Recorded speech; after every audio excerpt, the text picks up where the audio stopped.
Hello friend, मैं doctor Jitendra Mohan रोहट्टा, Jaunpur. आज हम लोग फास्फोरस 30 या 200 डॉक्टर ईबी नैश के होम्योपैथिक लीडर्स नैश के सिम्टम के बारे में डिस्कस कर रहे हैं। हृदय यकृत और मसाने में चर्बी का ह्रास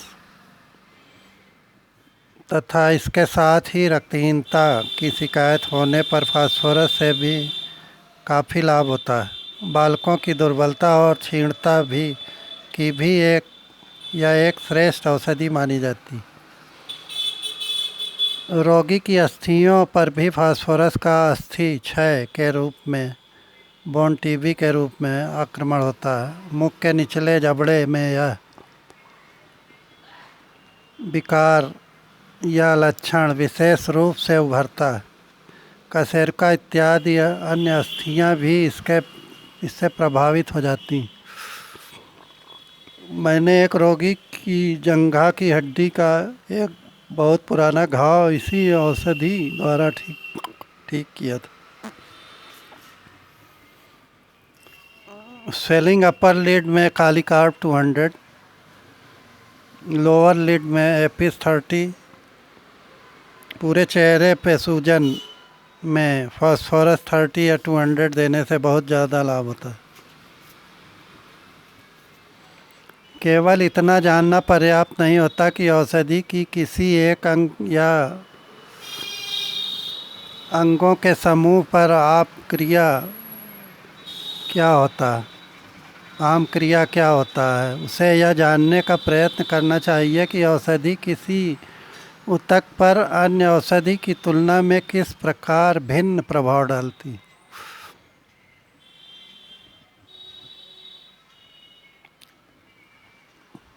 फास्फोरस का रोगी मानसिक उत्कंठा और बेचैनी बहुत बढ़ जाती है।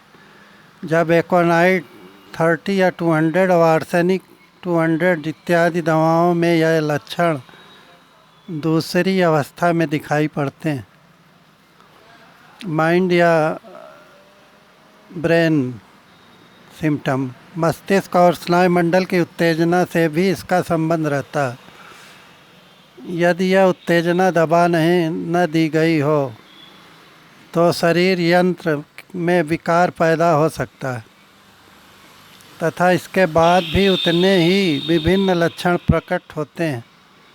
रोगी में उदासीनता और आलस पैदा हो जाता है। वह बहुत धीरे धीरे बोलता है तथा एकदम नहीं बोलना चाहता और अकेले में रहने से ही नहीं बल्कि तूफान, अंधकार, पानी और बिजली से डरता है।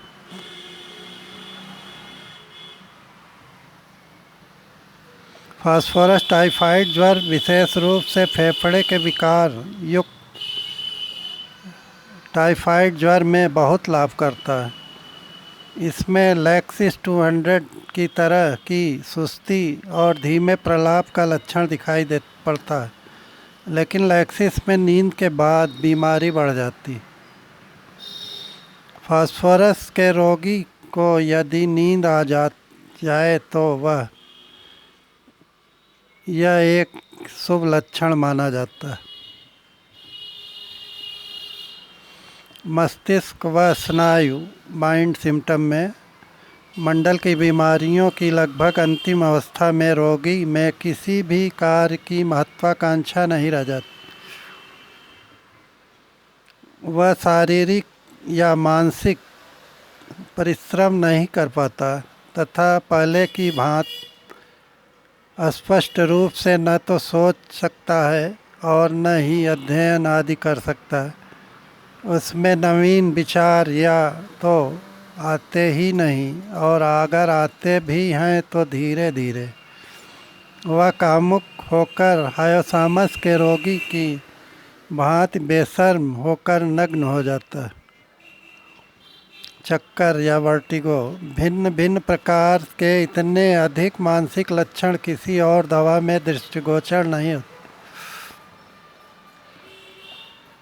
जितने फास्फोरस में दिखाई पड़ते हैं। अन्य किसी दवा में रोगी को सिर में इतने अधिक चक्कर भी नहीं आते।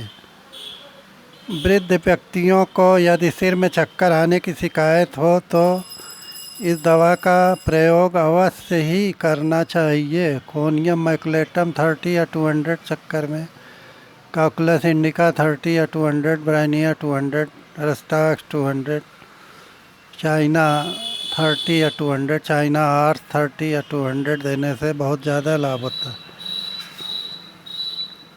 एग्रवेशन में फास्फोरस टूथेक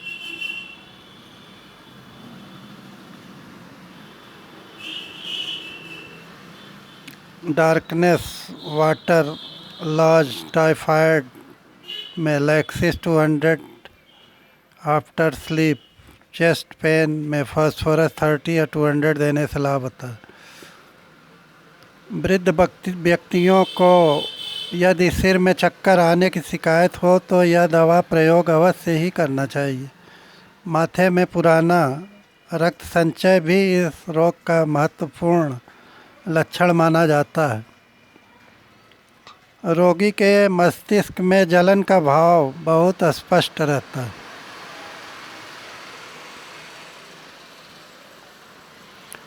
और यह महसूस होता है कि गर्मी और रक्त संचय का स्रोत मेरुदंड में होता है।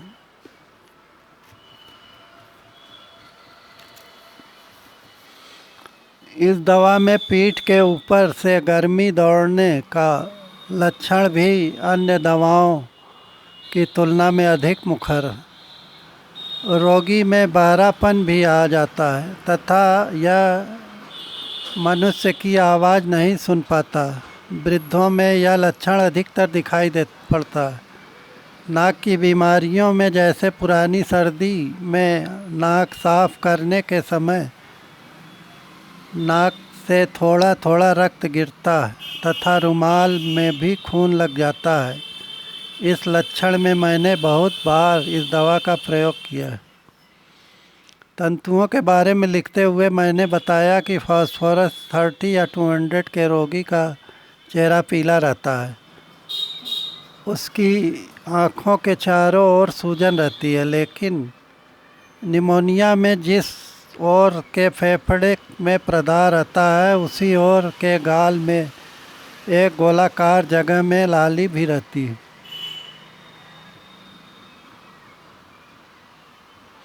सैंगुनेरिया 200 में भी ऐसा ही होता है।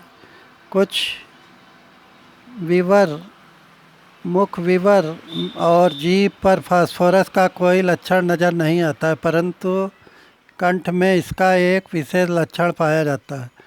भोजन निगलने पर वह तुरंत ऊपर आ जाता